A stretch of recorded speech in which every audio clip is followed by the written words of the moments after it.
Thank you, Dr. Mulholland. How many of you found that interesting? How many of you at least think the profession is interesting? Yeah?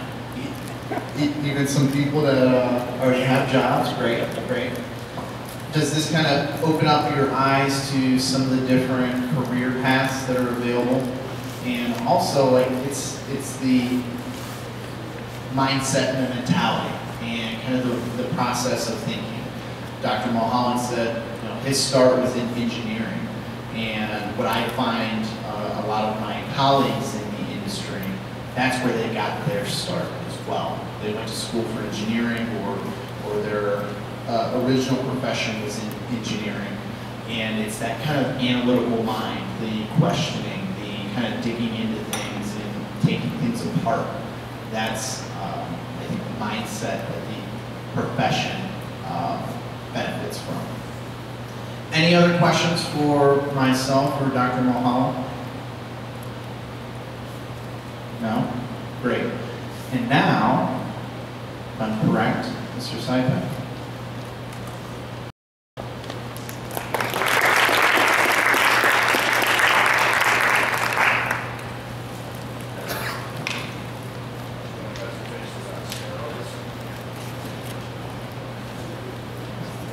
Good afternoon, everybody.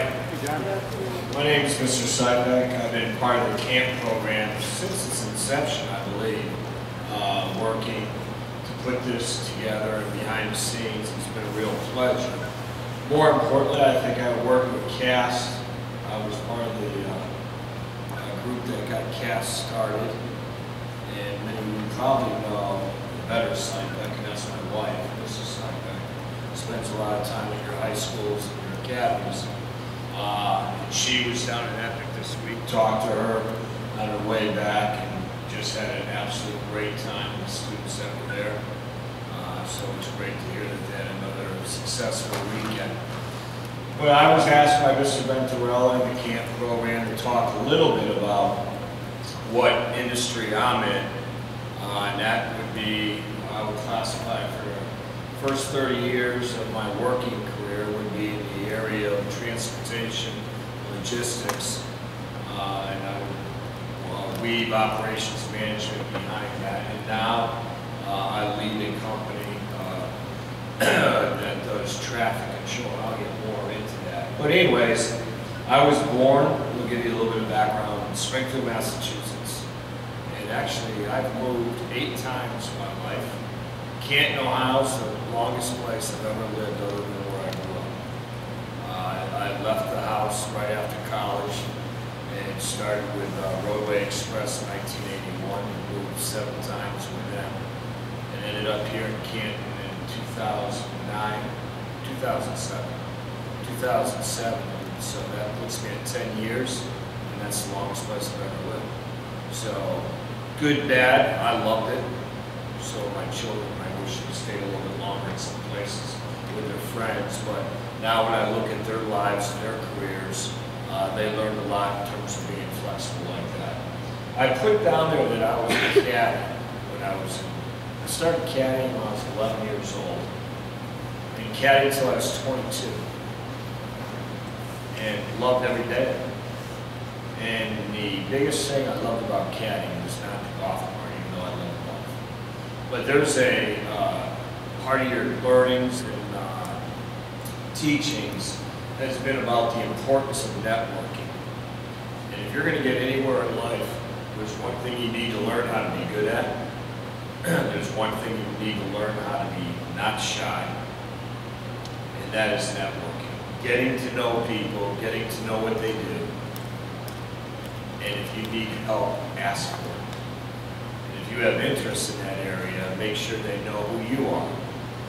So when I spent 11 years as a caddy, I had my own, I put it this way, I had my own camp program all by myself. I got to meet doctors, lawyers, people that ran business, people that were just born into money. Didn't have to do much in life. I knew that was the life I didn't want. I mean that sincerely. Financial planners, we called them stockbrokers back then. That's what they did. teachers, educators, college, high school, college basketball coaches, you name the job. I caddied for them, got to meet them and learn from them. And that group helped put me where I am today.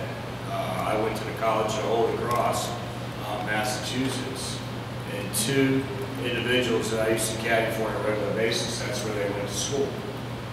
And that's where they pushed me. And I went to see it, loved it, and like Doctor in front of us, and many of you, I'm the first one to go to college in my family. Of all my mom and dad's brothers and sisters, and I had 3 brothers. Fortunately, I was the oldest one. I went to school, and college was a real eye-opening experience. I was scared to death when I went there. I had a great time when I got there. And you know, what did I want to be when I went to college? Picked attorney because of the wealth, so I picked medical doctor. And you see, I was a chemistry major.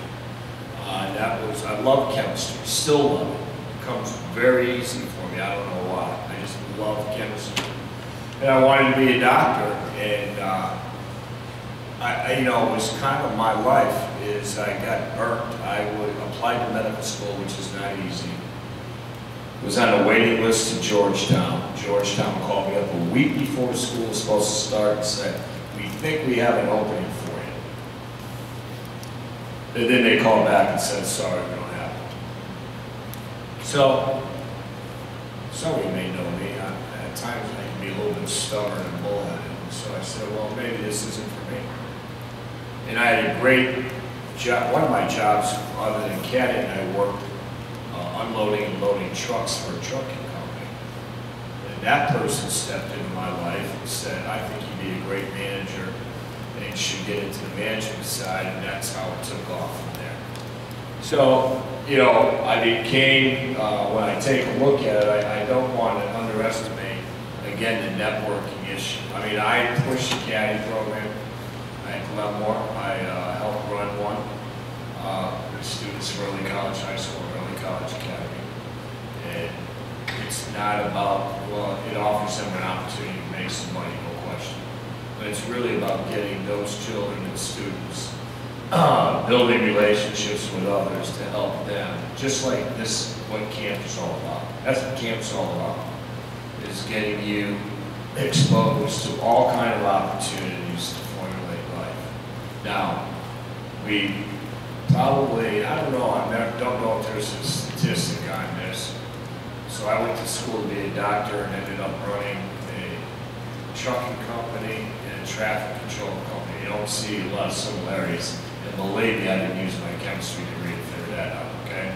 But chemistry taught me discipline. Chemistry taught me how to solve problems. And chemistry was something that I had passion for. So as you formulate what you want to do, which is a great thing. I have 4 children, and I would say 2 knew what they wanted to do when they were younger than you, and they're doing it. One's an educator, one's a social worker. The other one, she wanted to be an attorney. She works for the New York Times.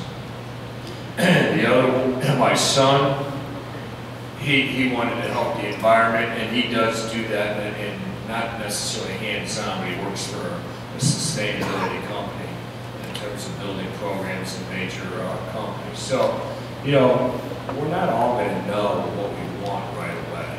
That's why you go to college. That's why you get that opportunity. But you almost have a head start with this type of program because it's giving you all those things. Some of you may have said, you know, last year when I was in here, I listened to an attorney and I wanted to go to law school. And then I listened to the doc today, and I think I'll be a financial planner. And next time you come to camp, someone else is going to speak about their lives, engineering or whatever. And that's okay. But we're hopefully going to push you to pursue and research it and figure out what you want to do, or at least ask, could I do that for a summer internship? Or could I spend a day with you to see if that's what I want to do? And you may find out yes or no, and no is okay. No is okay. So, I've worked for 2 companies my whole life. Roadway Express, as a trucking company, they're now part of a company called Yellow Roadway Corporation, or YRC. And I would be willing to bet, because I've looked, there's no fresh food here at all, is there? There's no fresh fruit or vegetables. So, having said that, I'd be willing to bet everything that's on your back, in your purse, in your briefcase, in front of you, we have shipped. The truck is done. Solo Cups, major customer. Macy's, major customer. Walmart, major customer. Home Depot, we brought all their goods in and out of Home Depot. That's what we did in transportation every single day. You can see the stats. That's one company, 32,000 facilities, 500 facilities. Because we served every Home Depot and Walmart there is in the United States. Those are our two biggest clients. Macy's would probably be third. So it was a fascinating business for us at that time. Ken, how do I change? Can you change this? So that's part of it. And then the other one, area-wide protective. I'm not going to spend a lot of time on that. That's what I do right now. But we put out 3,800 employees every day. That's operations management. And what we do is, when you see an electric company or a gas company working in the streets, either fixing a telephone pole or digging up pipe, we're the ladies and gentlemen that are protecting that work zone. You probably see the barricades, the orange cones. People hate us because we tie up traffic. Cones, barricades, the people with the stop and slow pads. That's what we do. It's a niche industry. It's a fantastic industry. We make a ton of money. We don't tell everybody that.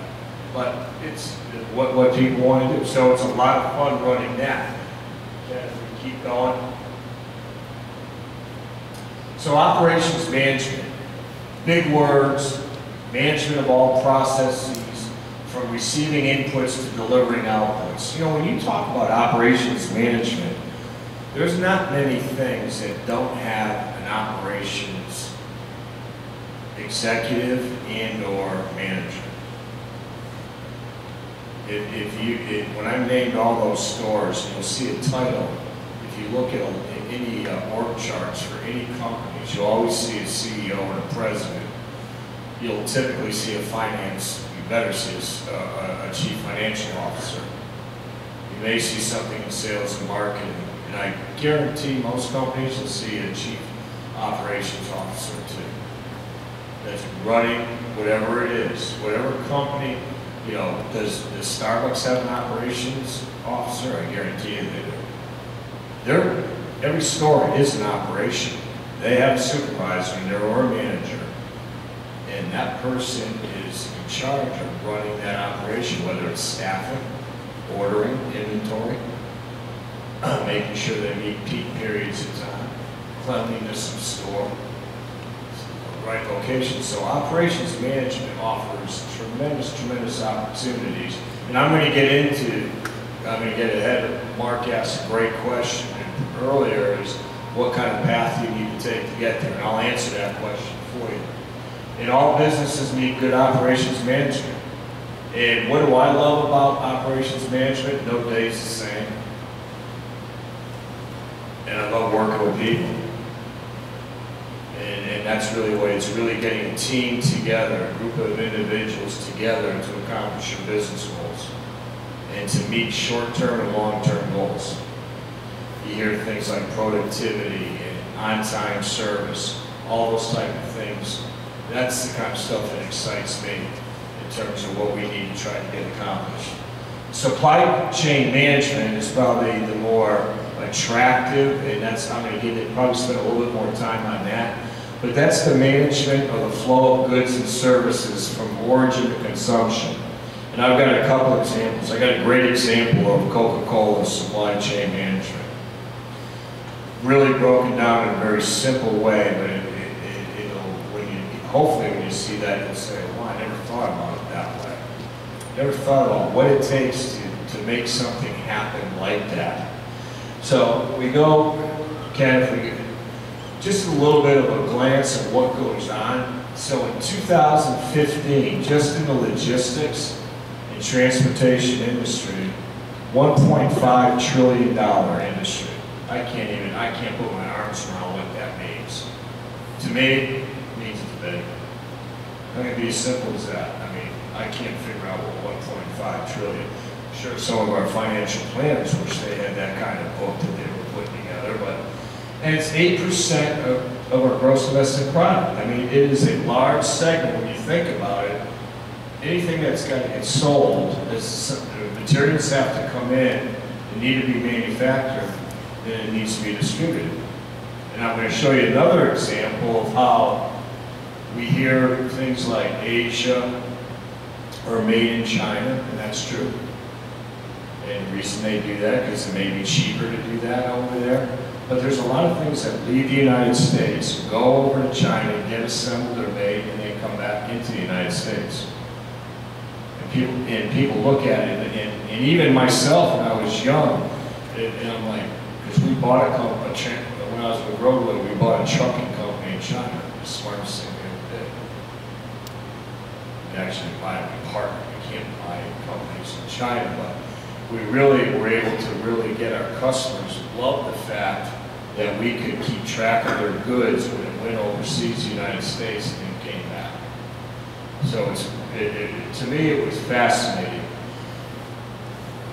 Logistics, inbound and outbound management. So inbound, what does that mean? So if I'm Timken company that makes bearings, what do I need to bring in? Steel. And what am I typically shipping out? So steel is inbound, bearings would be outbound. That's kind of how you think about it in terms of our world. And the management of the fleet. Yeah, I think, what did I say for Roadway? 32,000 employees. We had 12,000 tractors. Just tractors.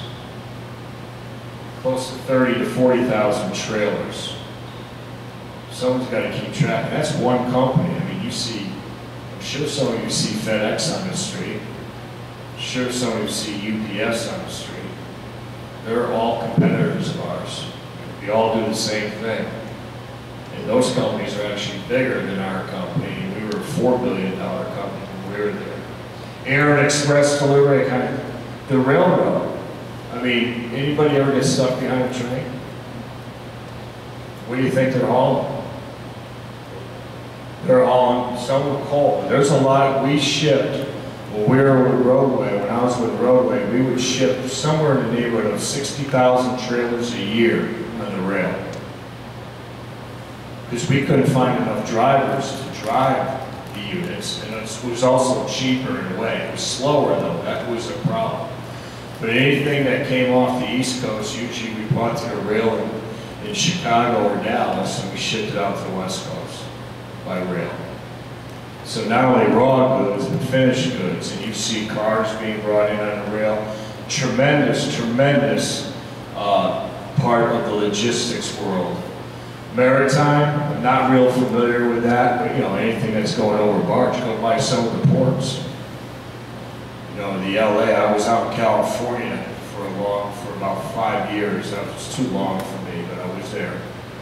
In Southern California, our Long Beach port, it's fascinating to go out there at night and sit and watch all the ships come in with all kinds of containers or trailers, bringing that in. Likewise, us exporting them out of the United States. And then trucking, I just talked about. Ken, if we can move to the next. There's 7 million workers involved in supply chain management.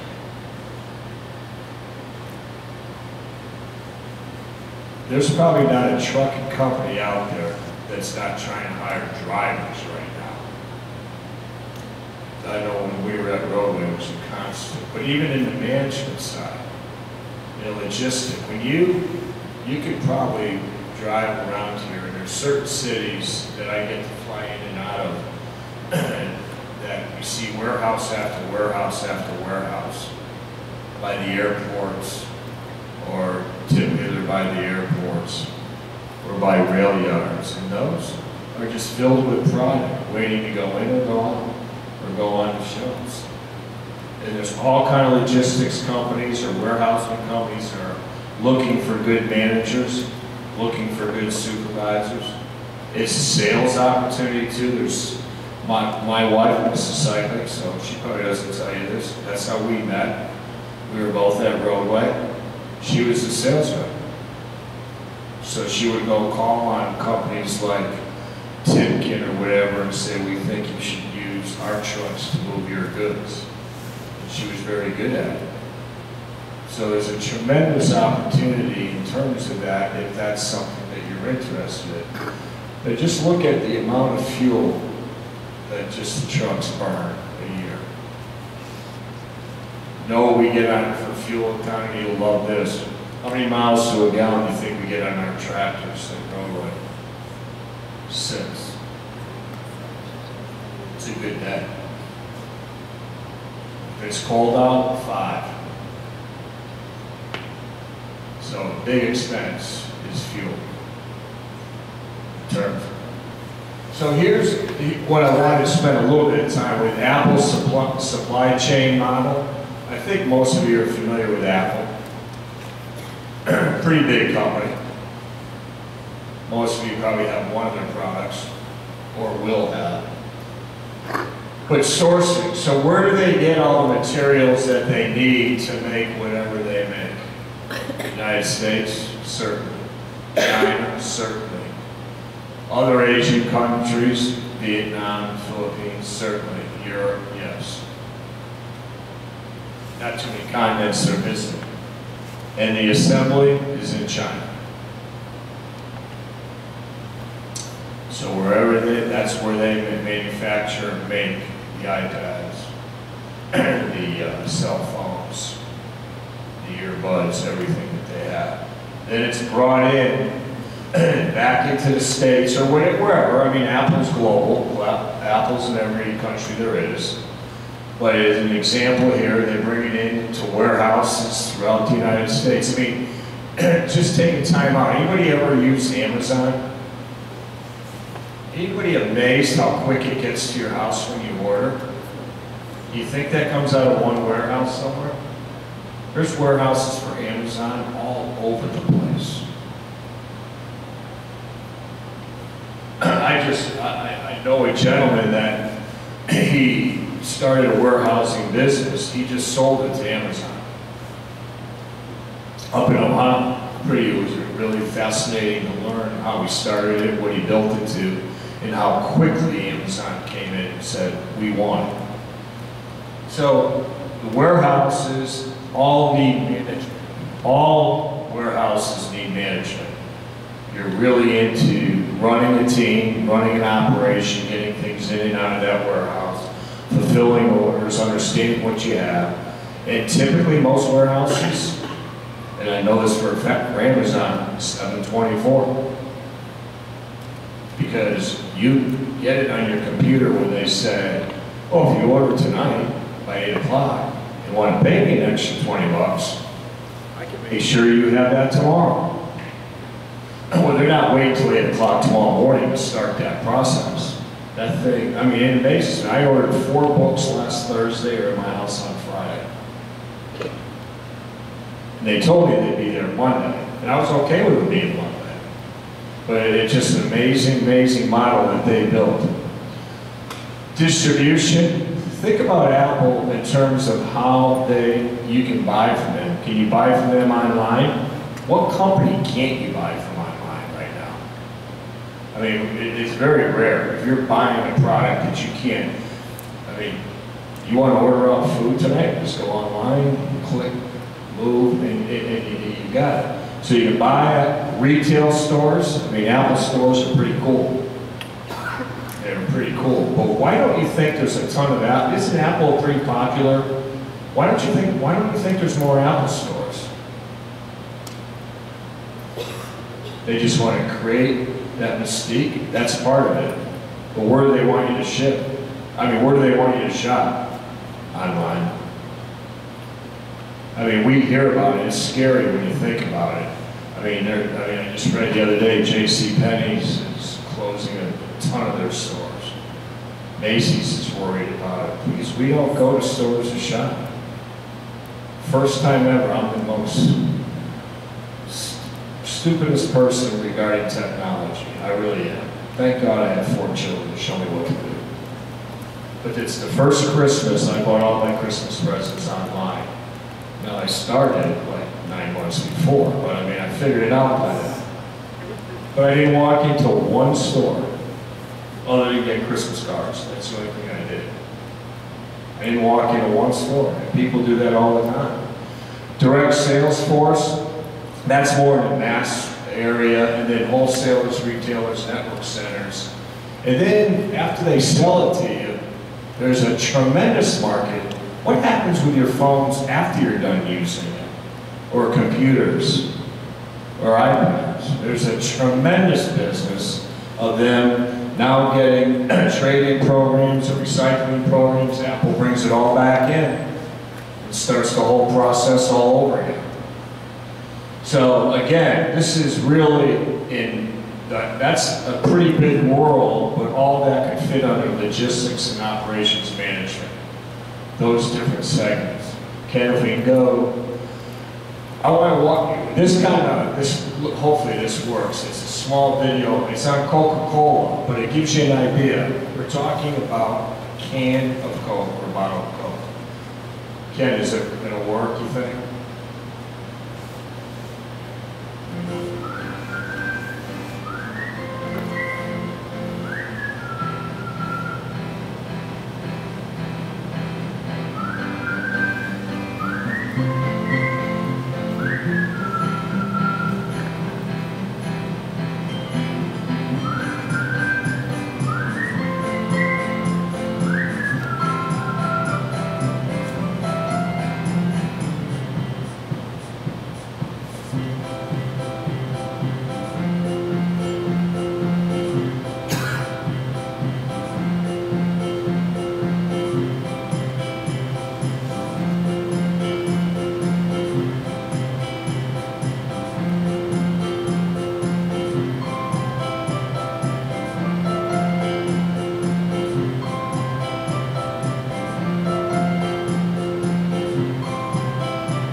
That gives you a pretty decent picture of a supply chain. I mean, it's a bottle of Coke or a can of Coke. But you gotta make the syrup, you gotta get the water, you gotta get the cans, you gotta get the bottles and the plastics. You gotta bring all that together, and then you gotta distribute it and figure that whole thing out too. And, you know, Coca-Cola, we didn't do any business with Coca-Cola. You know, they were almost as big as us, as their own truck company. You see Coca-Cola trucks, all, you know, the large trailers, the small ones. That's how big Coca-Cola was. Now, obviously, they got a ton of products. It's not just Coke. I mean, Diet Coke and all that good stuff. Water, they're into the water business right now and stuff like that. That gives you an idea in terms of what their supply chain model. So when you look at jobs there, it's like who's in charge of bringing the flavoring in? Who's in charge of bringing the water in? Who's in charge of the glass factory? These are all buildings. These are all warehouses, things that need to be done, and that's kind of where the operations management. When I was with Roadway, I ran, at one time, the largest facility in Chicago Heights, Illinois. And we would process close to 8,000 shipments a day in and out of for the area of Chicago. We had a management staff of 200. 2 buildings, they were docks. We had a management staff of 200 and employees, gentlemen and ladies that unloaded and loaded trucks and then drove the trucks of like 1,000 to 1,200 employees just in one facility. Cleveland, if you go at I-80 and 77, you'll see the now it used to be a roadway facility, it's the yellow roadway facility right now. Approximately, when I left, there were probably 600-700 employees there. Management was about 100. And this is just the trucking. This doesn't even talk about, you know, Timken, where they make steel and ship out bearings. There's a whole transportation logistics operation there. Ken, do I have one more? Yeah. This is where, so where do I study? Well, you can study chemistry like me. I figured it out, so you can do that if you want. But, you know, here's some of the majors that you can take a look at. Certainly focused at in the engineering side. We always loved engineers that came across and worked for us in management. Loved them.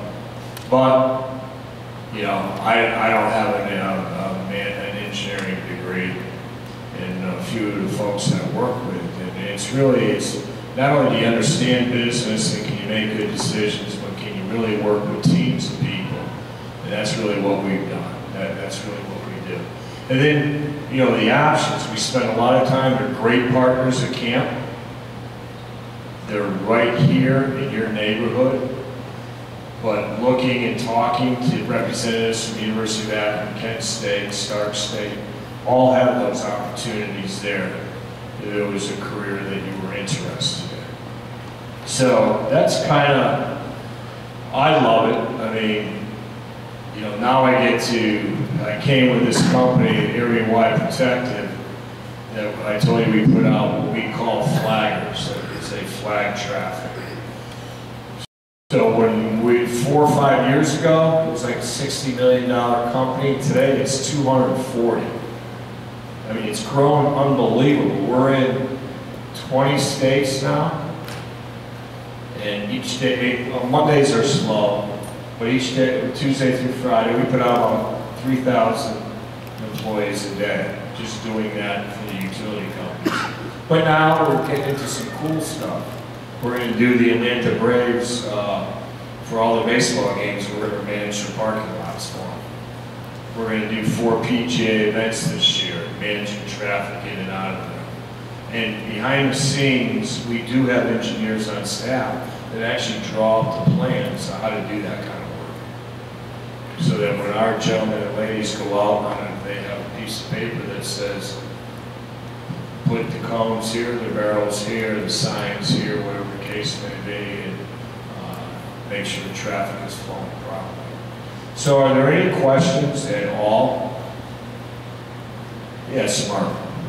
So you mentioned big companies like Coke and Broadway have supply chain. Yep. As well as operations. But you would have it at a smaller order business level as well.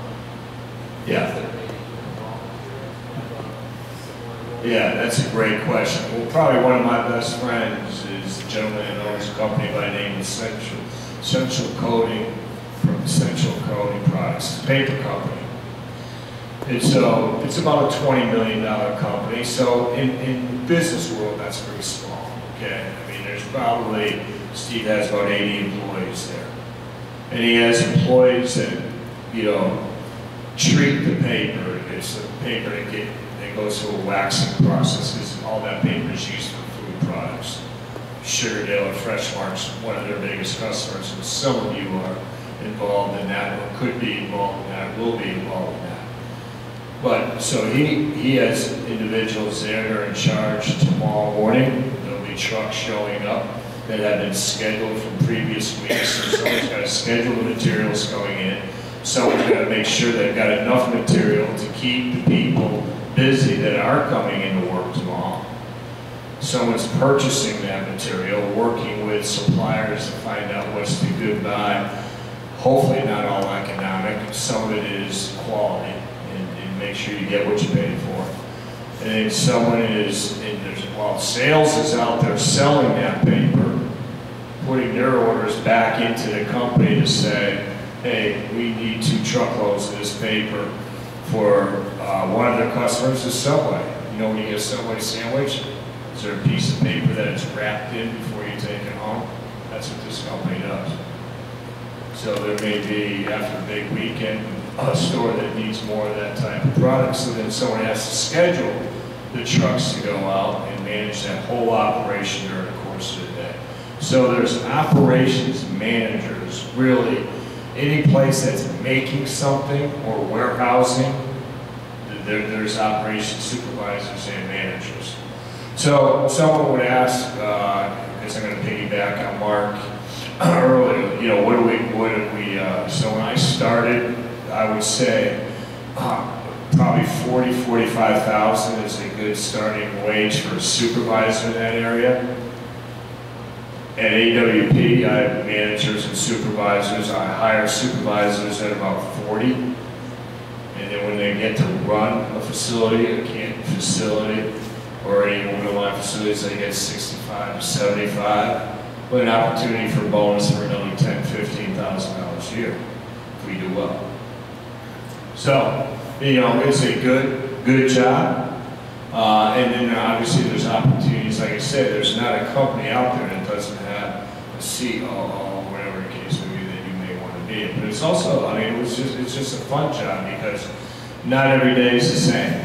Maybe cutting paper is the same every day, but figuring out how that product's going to be made, worked on, and sent out is a fun part of logistics and operations management. Other questions? Ken? John, would you look for ways to go ahead and provide a service? If there's something else that you can tell the person picking out the best one for this job? Yeah, so when we were with Roadway, I was more on the operations side. I told you Mrs. Seidman was more on the sales side. So she would go in to, and we met when we were in Chicago. So like Ryerson Steel was one of her biggest customers, probably at one time one of the big steel. So she would go in and what are we selling? Obviously there is a little bit of price component, no question, but it was more of if you shipped all your goods with us, we could give you a better price. Because when you think about it, if I could go in there with a truck and they could fill it versus just taking a quarter of the space, well, then I got to figure out how to fill it up somewhere else. I love the fact that they would fill it up. But more importantly, in our world of transportation, it was on-time delivery, and the product got there not broken or lost. And when you think about it, I remember part of our training when I went to Roadway, they had and I look at it every day when I do grocery shopping, which is probably twice a year. But anyways, when you go in and look at the shelves, and let's go back to Coke, and there's cans of Coke on there, and there's a dent in a can. Does anybody buy that can? Why not? Well, I mean, what's wrong with the contents? Now, let me ask you, if you just ran 10 miles, and there was a chest right there of ice, and there was one can of dented Coke, would you drink it? You bet you would. So that was something we really had to worry about, and it was like, claims is what we called it. I mean, our customers, like Home Depot, you know, we had to make sure that understand that it's not just, we couldn't deliver a bunch of dented cans of Coke or dented cans of paint, because they had to put it on a shelf. So we spent a lot of time, a lot of money, a lot of technology in protecting the freight as it was going. So those were our three big things. Obviously, one was price. One, probably most importantly, was on time, and behind that was the claims freer of the product getting there. Any other questions at all? All right, I thank you for your time, and I tell you what, much like Mr. Drennan that's here, and Mark, Mr. and Mrs. Bruner, Mrs. Scheer, Mrs. Ventrell, I just want to take this time that you're just a great bunch of students. You really are. I mean, I appreciate when I come here on Sundays and see that you show up, because I'll tell you what, I don't know if I would have done it when I was your age, okay? But you're grasping an opportunity or seizing an opportunity to really help yourself in your career. Some of you may not know what you want to do. Some of you may, and I don't blame you. I think if I was in your shoes and listened to someone talk to me about transportation when I was in high school, I would be like, I have no clue, nor do I want to pursue that path. I get it. But again, I'm going to tell you is the networking piece that Mr. Sipek, as things come up in your career and you want to do things, whether they're in high school or whether when you get to college, ask. I mean, my 12 or 15 caddies that I've worked with for the last couple of years, you know, I have 5 or 6 of them in college right now, and you know, we have a communication process that we talk pretty regularly, whether it's through email, phone, or meetings when they're on school break. And my goal is to help each and every one of them and take advantage of it. I can't, you know, some of you are painfully shy, and I get it. So am I. I once was. Now I'm a little bit better. And you're intimidated to ask someone like some of us old guys with gray hair and stuff like that. But if you have interest and you want to learn, take that opportunity.